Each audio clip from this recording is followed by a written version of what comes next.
Neville Goddard says that you can't blame anything, any person, or even yourself for anything that happens to you. When it comes to things that can hurt you or make you suffer, there isn't anything in the whole world that fits that bill. The only thing that causes you pain is the thoughts inside your head.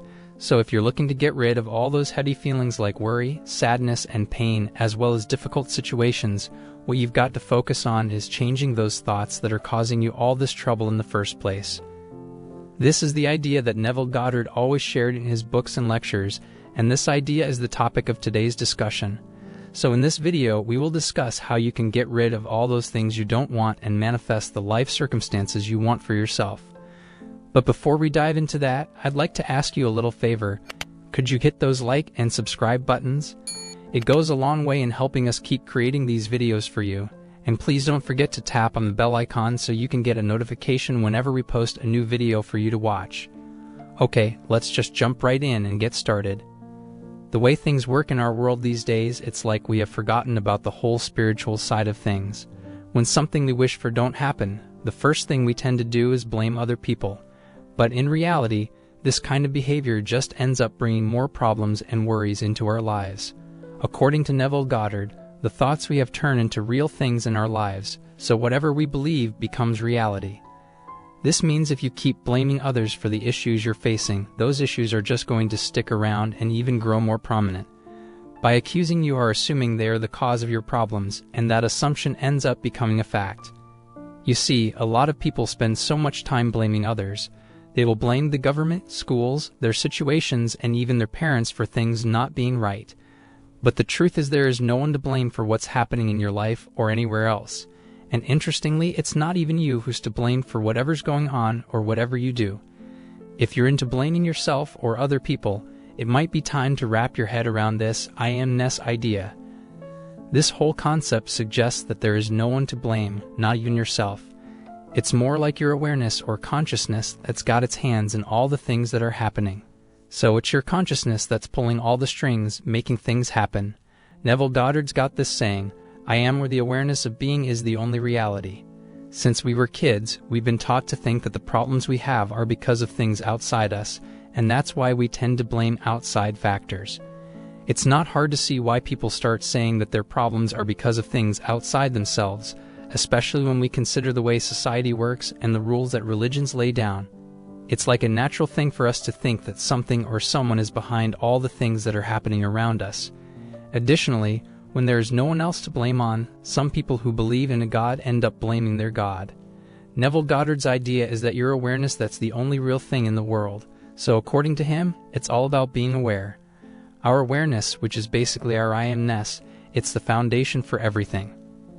It's the reason why everything happens. So you don't need to be pointing fingers at others or yourself or even at God for that matter, because if something is happening, it's because you're aware of it.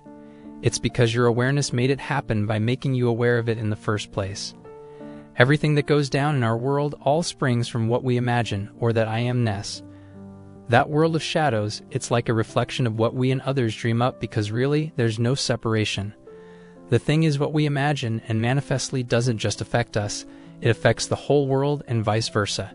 And here's another secret. What you want for other people ends up affecting you too.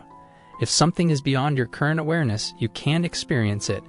What's outside of your current understanding, you can't know or experience it. Neville Goddard has this thing he says, what you have assumed you are, you will become what you are because you once assumed that you were it. Everything in the world is just like that. It's all imagination. Neville calls the universe the shadow world because it doesn't have its own will or awareness. It's like a mirror of our thoughts, ideas, and beliefs. Those things we usually call accidents, fates, or situations are just the result of someone's imagination. The place you're in right now was once just an idea in your head. That's why, at some point, it had to turn into reality. But you probably didn't even mean for those not-so-great situations to happen. You unknowingly let your imagination run wild, and that's what cooked up your current reality. Let's take a quick peek at what Neville Goddard says in his book. He goes, when you and I become conscious of being Christ, we too will straighten the arms of the withered and resurrect the dead hopes of men. We will do all the things that we could not do when we felt limited by our family tree. It is a bold step and should not be taken lightly, because to do it is to die. If John, the man of 3 dimensions, is beheaded or loses his 3-dimensional focus, Jesus, the 4th-dimensional self, may live. These lines are from his lectures called No One to Change But Oneself. He's saying that letting go of old beliefs is like the death of the old you, the 3-dimensional you, and welcoming in the new you, the 4th-dimensional you. Neville Goddard suggests that eliminating all those old beliefs is like investing in something precious. What you've got to do is leave behind those old beliefs and understand that you're like a god. In simple terms, don't fully trust the shadow world, because it's not what's real. That 3-dimensional world we think is all there is. It's kind of like a trick of the eye. It's not real. The real thing is what we imagine, that 4th-dimensional world we cook up in our minds. To make changes in that 3-dimensional world, we've got to travel into that 4th-dimensional imagination. You don't have much power in the 3-dimensional world because it's a shadow world. It's almost like a ghost. It's no longer alive. In real life, the power to shift your situation comes from your imagination, which is your I Amness. You've got to wake up and realize that you're the one who is the operant power, and so you shouldn't believe in all those secondary reasons that you believe in. And if you're in that position of power, no one or nothing can do much to change things for you. For instance, if you hand over your power to a tarot card reader by thinking they can tell you how things are or will be, it's like saying you and everything around you are separate. Nobody can imagine your life better than you can. You can't blame anyone since your world and everything in it is your creation. But I get it. This idea isn't that easy to accept. But when you wrap your head around it, you'll feel like you've got this unbeatable power. So if things aren't going as you want right now, it doesn't mean they can't change. It just means your current state of mind doesn't quite match up with what you want. To get what you desire, you might have to shift to a different mental state that matches your desire. As per Neville Goddard, you can't experience a state different from your current state of mind. It all makes sense if you think about it. You can't experience something you don't even know about, right? Experiencing something you can't even picture in your mind is pretty much impossible. It's like you need to have a mental image to feel it. And those feelings come from your imagination and the pictures you create in your head.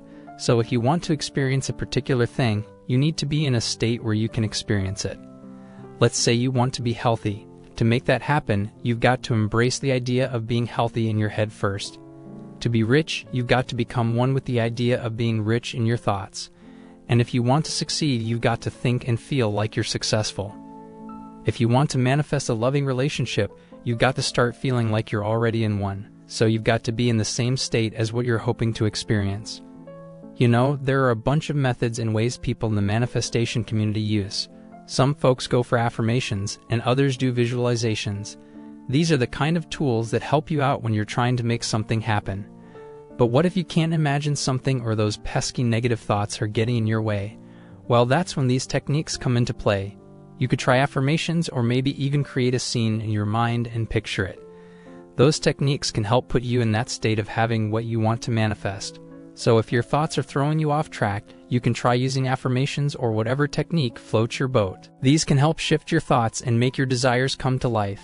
If your life is not how you want it to be right now, you can change it by shifting your imagination and consciousness. If you're not feeling too healthy, you can change things by shifting your awareness. And even if you're feeling financially tight, you can make that shift to abundance just by changing your thoughts. You've got to step into that state because once you're in it, nothing on this planet can stop your desires from coming true. When you're in that state, your desires become a part of you. They're not separate from you anymore. Your thoughts are like stories you make up for yourself to understand how things work. Everything is shaped by how you look at things. Feeling sad? Well, changing those thoughts that bring you down can bring happiness back. If you want happiness, your thoughts need to be all about happiness. We see the world through our thoughts and imagination. If you think the world's a great place to live, you'll experience a great life. But if you're thinking the world's not so great, then that's likely what you'll experience. Neville Goddard talks about I Amness, where you're everything and everywhere. You are like a god, creating things and making things happen around you. So your awareness holds more power than things do. Neville Goddard's line, "If you can dream it, you can do it," makes a lot of sense. So the key is to keep good thoughts in your head to attract happiness, money, calmness, and contentment. Negative thoughts, on the other hand, can invite pain, nervousness, sadness, and financial troubles. Each thought has the potential to become a reality. So be smart and pick the good ones, especially when it comes to your desires. And using positive affirmations can help. Diseases, pain, money problems, job issues, they all stem from thoughts. Your suffering isn't due to external factors. It's your thoughts that hold the power. The concept might be a bit challenging, but remember, it's your thoughts that either bring joy or sorrow. Your thoughts can make you rich or poor. I hope I was able to provide a thorough study of Neville Goddard's theory, as he was a great teacher and inspired millions of people around the world. If you want to express your thoughts and take part in the conversation, leave a comment below the video. And if you haven't already, please subscribe to our channel and click the bell button for more entertaining, informative, and helpful videos about manifestation. Thank you for watching, and I'll see you in the next video.